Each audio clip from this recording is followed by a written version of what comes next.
مصبح halkani waa irida laga galo deegaanka Madarmoge kolkaad magaalada gasho dadweynaha yar iyo weyn aad la sheekaysato waxay muujinayaan sida ay ula dhacsan yihiin xoogaga la wareegay gacan ku haynta deegaanka intan kolkaan agta soo dhignay dib waxaan ugu soo noqonay taliska guud habeen saddexaadkiina waanu hooyan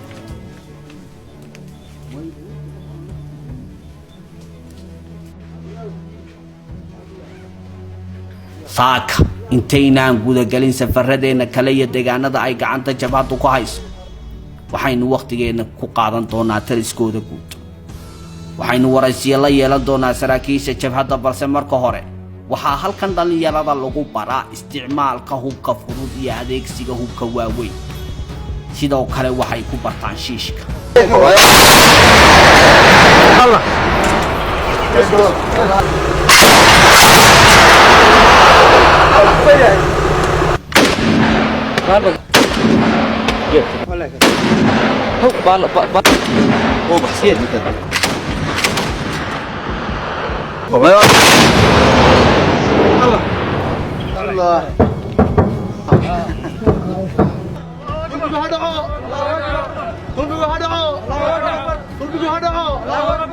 waxaa dareenkooda leh dhalinyaro wax baratay oo si weyn waalidkood ugu tabcay oo halkan ku sugan laakiin nasiib darro badweynta dulmigu ay sahayatay kuwaasi oo haatan kelmida jabhada oo qaarkood ridayaasha hubka waaweyn tababar ugu jira bismillaahi raxmaani raxiim anigu waxaan ahaa ardaydii gobolka Sanaag wanka u gashay waxbarashadii markii dambena nasiib u heshay inay dugsiga Sheekh tagaan waxbarashadii dugsiga Sheekh markaan dhamaysanay anigu waxaan ahaa waqtigii xilligii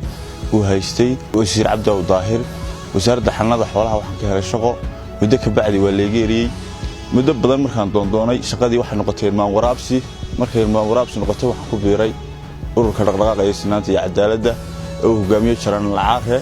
waayo wixii aad qalinkaaga ku weedayn in qorigii lagu xiro wadalku maraya waxaa iyaduna xusuusteeda mudan qooma muwahashada salka ku haysa daayar halka ku sugan oo kamida daayar